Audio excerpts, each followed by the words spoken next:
நண்பர்கள் அனைவரையும் Jagadish audio book YouTube சேனலுக்கு அன்புடன் வரவேற்கின்றோம். குற்ற பரம்பரை பாகம் 52. பிடாரனின் பாம்பு கூடு போலிருந்த பெருநாளி கச்சேரி வேப்ப மரத்தடியில் கொம்பூதிக்காரர்களை வளைத்து சட்டி போலீஸ் நின்றது.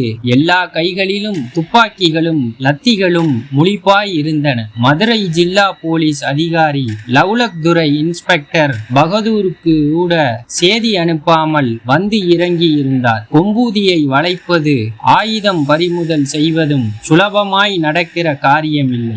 எவ்வளவு ஆயுதப்படையை குவித்தாலும் இரண்டு பக்கமும் நிறைய உயிர் சேதம் ஆகும். ஆனாலும் கொம்பூதியை வளைத்தாக வேண்டும், களவை தடுத்தாக வேண்டும். என்னதான் செய்கிறான் பகதூர், பார்த்துவிட்டு வருவோமே. கச்சேரியில் கால் வைத்ததும் வியந்துதான் போனார் லவ்லக்துரை. ஒரு ரோமம் கூட உதிராமல் ஊரையே வளைத்திருக்கிறான் பகதூர். வெரி குட் பகதூர், நீ புத்திசாலிதான். பெருநாளி எருதுகட்டை முன்வைத்து மிகச் சரியாக திட்டமிட்டிருக்கிறாய். இன்ஸ்பெக்டர் பகதூரின் முதுகில் லவ்லக்துரை தட்டி கொடுத்தார். எட்ட நின்ற கிழட்டு போலீஸ்க்கு கண் எரிந்தது. திட்டம் போட்டு கொடுத்தவன் நான் இருக்கிறேன், முதுகில் தட்டு வாங்குவது நீயா?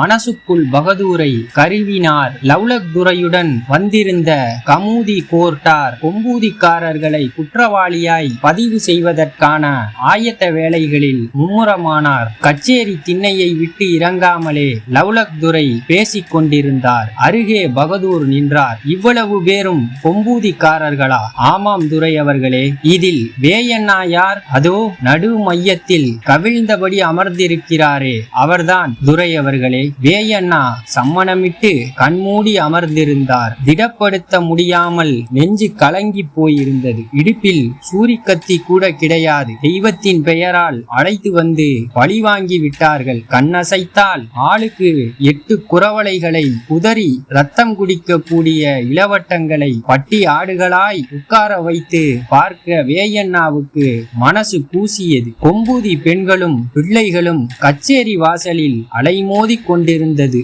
லத்தி கம்புகளால் அவர்களை நெரித்து தள்ளியது வெள்ளை போலீஸ். கூட்டத்தோடு கூட்டமாக பெரும்பச்சேரி சனமும் நின்றது. துருவனுக்கு கண்ணீர் முட்டியது. கார்மேக ஆசாரி பரிதவித்து கையேந்தி கச்சேரியை சுற்றி சுற்றி வந்தார். பெருநாளி முக்கியஸ்தர்கள் போன போக்கு தெரியலே. இப்படி நடக்கும் என்று முதல் கரை தங்கசாமி கூட தெரிந்திருக்கவில்லை. கொம்பூதி ஆயுதங்களை கட்டி தரதரவென இழுத்து கொண்டு வந்த குதிரைப்படையை கண்டதும் வாசக்கூட்டம் வழிவிட்டது. ஈரக்குலையை அறுத்து இழுத்து கொண்டு வருவது போல் கொம்பூதி சனம் பதறியது. இப்படி ஏமாந்துட்டோமே. அழுதால் கேவலம், ஆத்திரப்பட்டால் விபரீதம். உயிர் வற்றி கொண்டிருந்தது. குதிரைப்படை இழுத்து கொண்டு வந்த ஆயுதங்களை கண்டதும் லவ்லக்துரை பகதூரின் முதுகில் மறுபடியும் தட்டி கொடுத்தார். கட்டுகளை அவிழ்த்து ஆயுதங்களை குவித்தார்கள். லவ்லக்துரை மலைத்து போனார். உயிர் கொள்ளும் வகை வகையான ஆயுதங்கள்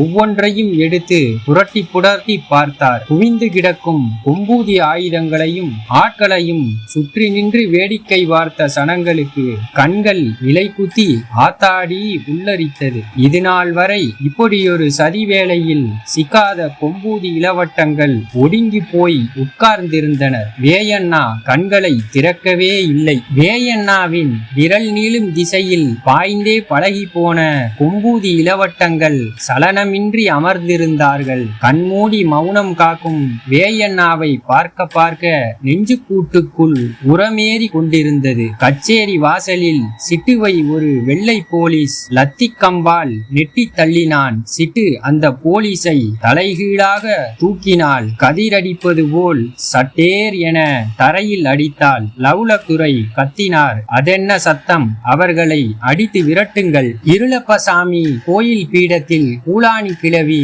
குப்புற விழுந்து கிடந்தாள். என்னமோ நடக்க போகிறதுன்னு எச்சரிக்கை செய்தேனே, கேட்டாங்களா? என் வம்சம் அழிய போகுதே. கிழட்டு கண்களில் இருந்து வழிந்த நீர்த்தடத்தில் கோயில் பீடத்து மண் ஒட்டி இருந்தது. மந்தை வேப்ப மரத்தூரில் சாய்ந்திருந்த அங்கம்மாவின் வலது தொடையில் அன்னமயிலும் இடது தொடையில் இருளாயும் தலை சாய்த்து கிடந்தனர். தன்போக்கில் இறங்கும் அங்கம்மாவின் கண்ணீர் குமரிகளின் தலையை நனைத்தது. சோற்று பானைகளும் கஞ்சி முட்டிகளும் தெருவெல்லாம் சிதறி கிடந்தன. தண்ணீர் முடாக்கள் நொறுங்கி பிளந்து கிடந்தன. குழம்பு சட்டிகள் எதிர் சுவர்களில் வீசியடிக்கப்பட்டிருந்தன. குண்டடிப்பட்ட நாய்கள் திண்ணைகளில் ஒடுங்கி வழிகிற இரத்தத்தை நக்கிக் கொண்டிருந்தன. ஓங்கிய அறிவாளோடு இமை ஆடாமல் கிழக்கே பார்த்து நிற்கும் இருளப்பசாமி பீடத்தை கிழவி அசைத்தாள். இருளப்பா, உன் பிள்ளைகளுக்கு இதென்ன கேடு காலம்? குலசாமி அசையாமல் நின்றார். ஊரணிக்கரை ஆலமரத்தில் கள்ள பருந்துகளின் கீழ்கை ஒளி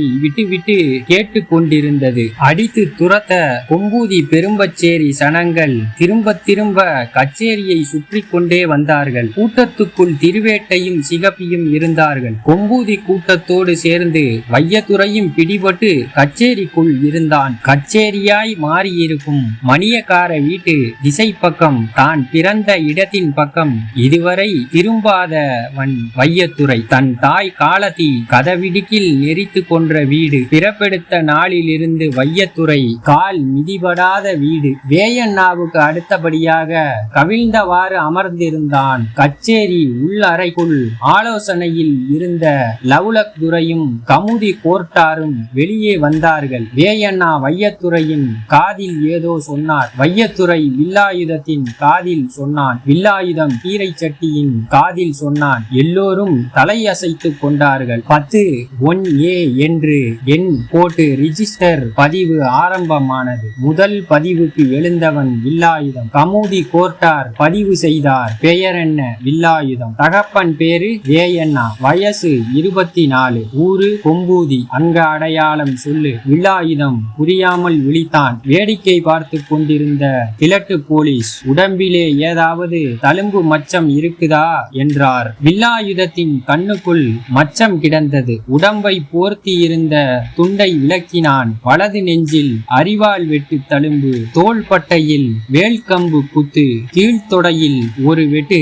தொடைக்கு மேல் வேட்டியை தூக்கினான். கமுதி கோர்ட்டார் கண்களை மூடிக்கொண்டு போதும் போதும் பதிந்து கொண்டார். ரெஜிஸ்டரில் இடதுகை பெருவிரல் ரேகையை புரட்டி முடித்ததும் அடுத்த ஆள் பதிவு. பேரென்ன? வையத்துறை. தகப்பன் பெயர் திருவேட்டை. வயசு 28. ஊரு பெரும்பச்சேரி. பதிந்து கொண்டிருந்த கமுதி கோர்ட்டாரும் பக்கத்தில் இருந்த லவுலக் துரையும் வையத்துறையை ஏற இறங்க பார்த்தார்கள். பெரும்பச்சேரியா? பகதூர், இவனை வெளியேற்று. லவுலக் துரை சத்தமிட்டார். இருபுறமும் தன்னை பிடிக்க வந்த போலீஸ்களிடம் வையத்துறை திமிரினான். இந்த சட்டம் கொம்பூதிக்காரனுக்கு மட்டும்தான். நானும் கொம்பூதிக்காரன் தான். 5-6 போலீஸ்களையும் வையத்துறையும் உழுப்பினான். அவனை தூக்கி விட்டறியுங்கள். 7-8 போலீஸ்கள் சேர்ந்து வையத்துறையை தூக்கினார்கள். கதவிடுக்கில் நெறிபட்ட காலத்தியின் சூழ்வயிற்றை சூரிக்கத்தியால் கீறி சிசுவாய் இருந்த வையத்துறையை உடலும் கொடியுமாய் நினமும் நீருமாய் அறுத்து கையில் ஏந்தி இதே இடத்தில் இருந்துதான் சின்னமாமன் கோட்டை சுவருக்கு வெளியே விட்டெறிந்தான். கோட்டைக்கு வெளியே கூலி வாங்க காத்திருந்த திருவேட்டை பறந்து வந்த சிசுவை பனை ஓலை பெட்டியில் ஏந்தி கொண்டதும் இதே இடம்தான். சின்னமாமன் தூக்கி விட்டெறிந்த அதே இடத்திலிருந்து இன்று கொம்பூதி கூட்டத்திடம் இருந்து வையத்துறையை பிரித்து போலீஸ்கள் கச்சேரிக்கு வெளியே விட்டெறிந்தார்கள். வாசலில் நின்ற பெரும்பச்சேரி சனம் கொம்பூதி சனமும் வையத்துறையை ஏந்தி பிடித்து கொண்டனர். இந்த கதை தங்களுக்கு பிடித்திருந்தால் எங்க சேனலுக்கு தொடர்ந்து உங்க ஆதரவை கொடுங்க. லைக் பண்ணுங்க, கமெண்ட் பண்ணுங்க, சப்ஸ்கிரைப் பண்ணுங்க. நன்றி.